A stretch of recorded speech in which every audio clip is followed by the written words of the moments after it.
promoviendo el discipulado de Jesús.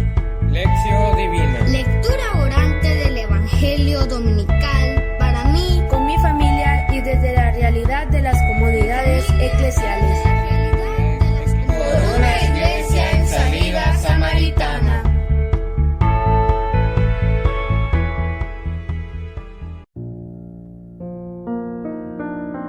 Hacemos nuestra lección divina. Estamos iniciando la semana 32 del tiempo ordinario. Nos preparamos para, además de reflexionar el Evangelio, meditarlo para nosotros y hacerlo vida en nuestra vida. Le decimos como el salmista: Dios es nuestro refugio y nuestra fuerza, poderoso defensor en el peligro. Por eso no tememos, aunque tiemble la tierra y los montes se desplomen en el mar. Envía, Señor de misericordia, a tu Espíritu Santo, que renueve nuestro corazón. El Evangelio del que hoy hacemos lección divina es según San Juan.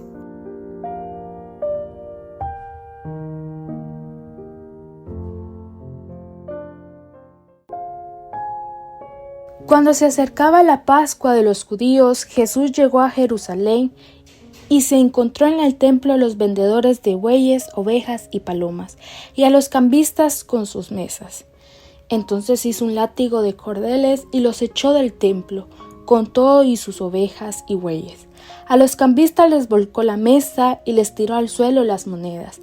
A los que vendían palomas les dijo: quiten todo de aquí y no conviertan en un mercado la casa de mi Padre. En ese momento, sus discípulos se acordaron de lo que estaba escrito: el celo de tu casa me devora. Después intervinieron los judíos para preguntarle: ¿qué señal nos das de que tú tienes autoridad para actuar así?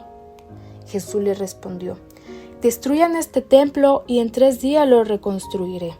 Le replicaron los judíos: 46 años se han llevado la construcción del templo, ¿y tú lo vas a levantar en 3 días? Pero él hablaba del templo de su cuerpo.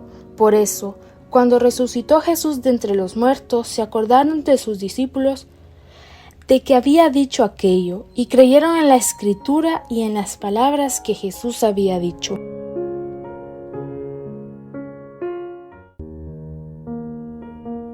En el Evangelio que hemos escuchado podemos descubrir como 2 partes.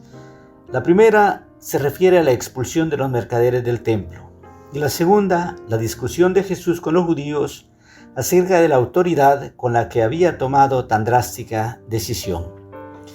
En primer lugar se presenta a Jesús llegando a Jerusalén para la fiesta de la Pascua y entra en el templo, donde se lleva la sorpresa que allí prevalecía el interés por el dinero más que por el culto que se debía ofrecer a Dios en aquel lugar sagrado. Encontró a los que vendían animales para el sacrificio, bueyes, ovejas y palomas, y a los cambistas con sus mesas. Ante esta situación, la reacción de Jesús es de cólera, de enojo. Hace un látigo de cordeles y expulsa a todos los que de esta manera han profanado el templo.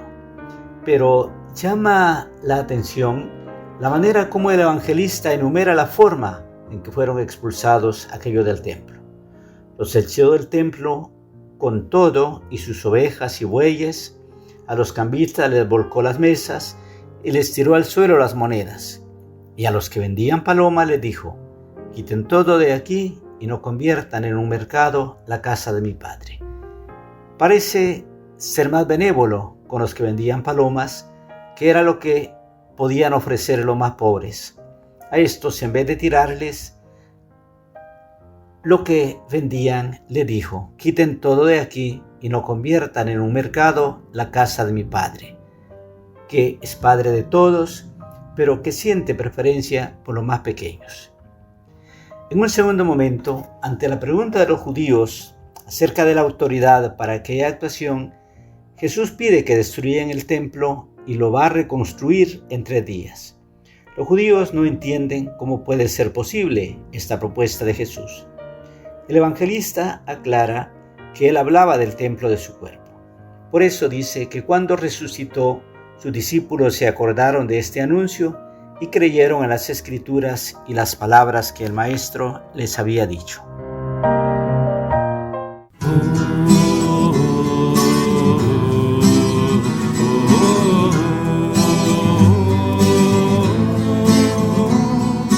Próxima la Pascua, subió a Jerusalén y encontró en el templo mercaderes por doquier.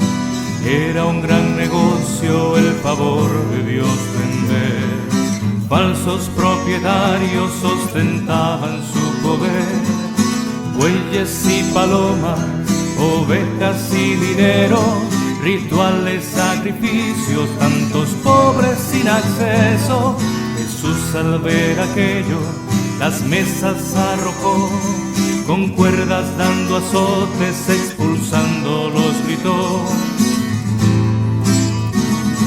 la casa de mi padre es casa de oración, y la han convertido en casa de ladrones.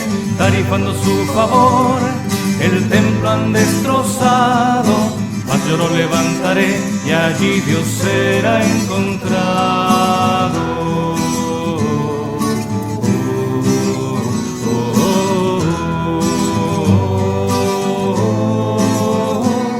Tal como lo predijo, el templo un día cayó, pero al crucificado el Padre lo exaltó. En tan solo 3 días Jesús resucitó, y es templo y es camino que nos conduce a Dios. Con Dios no se negocia comprando sacrificios. Él ve los corazones humildes y contritos. El templo más sagrado está en el corazón. Pobres y pecadores si aman tendrán perdón. La casa de mi padre es casa de oración, y la han convertido en casa de ladrones. Tarifando su favor, el templo han destrozado, mas yo lo levantaré y allí Dios será encontrado. El celo de tu casa me consume, nadie puede el perdón de Dios vender, pues Él por nuestras culpas ya ha pagado, y nadie más podrá a Dios esconder. La casa de mi padre es casa de oración, y la han convertido en casa de ladrones. Tarifando su favor, el templo han destrozado, mas yo lo levantaré y allí Dios será encontrado.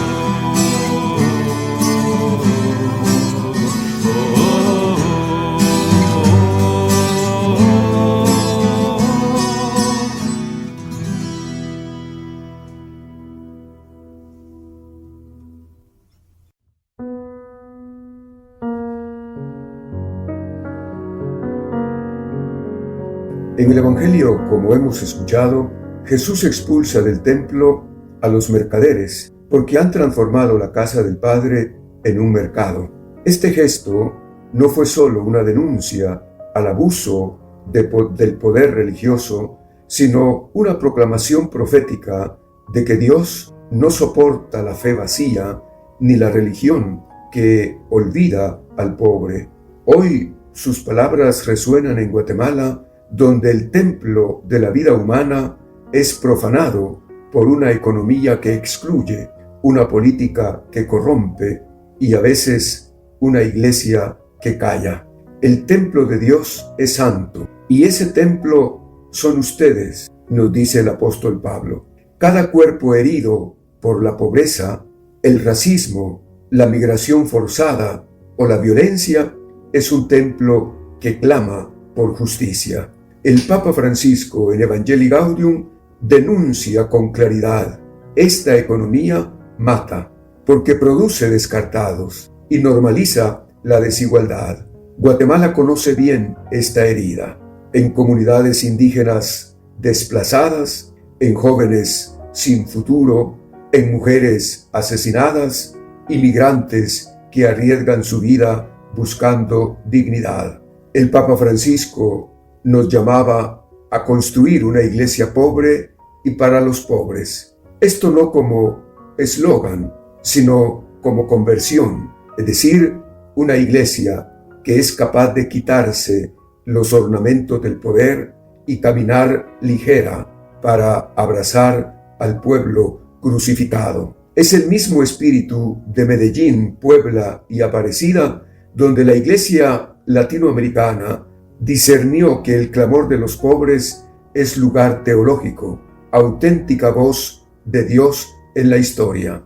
La reflexión teológica elaborada desde América Latina, con su opción preferencial por los pobres, no invita a ideologizar el Evangelio, sino a encarnarlo. Gustavo Gutiérrez decía: no se puede hablar de Dios sin escuchar al pobre, mientras que Leonardo Boff afirmó que el templo que Dios habita es la vida amenazada.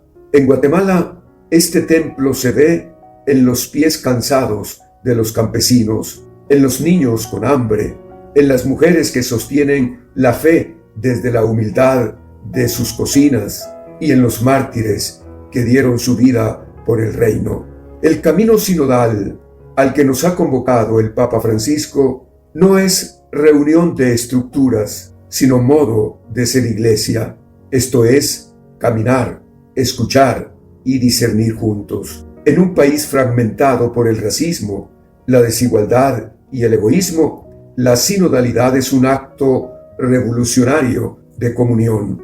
Implica escuchar a los pueblos originarios, valorar su sabiduría, sanar heridas históricas y reconocer que el Espíritu también habla desde sus culturas. Pero este cambio comienza en el corazón.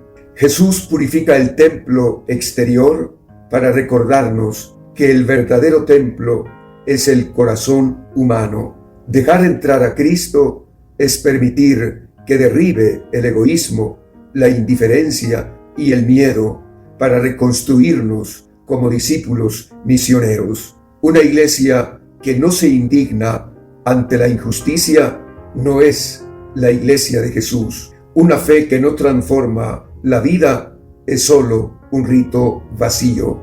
Hoy Dios sueña con una Guatemala donde la iglesia sea hospital de campaña, donde la fe sea fermento de justicia y donde la esperanza se abra paso aún entre las ruinas. Que el celo por la casa de Dios, es decir, la vida de su pueblo, nos devore también a nosotros.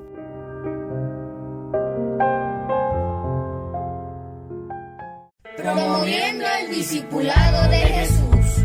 Lección Divina. Lectura orante del Evangelio dominical para mí, con mi familia y desde la realidad de las comunidades eclesiásticas.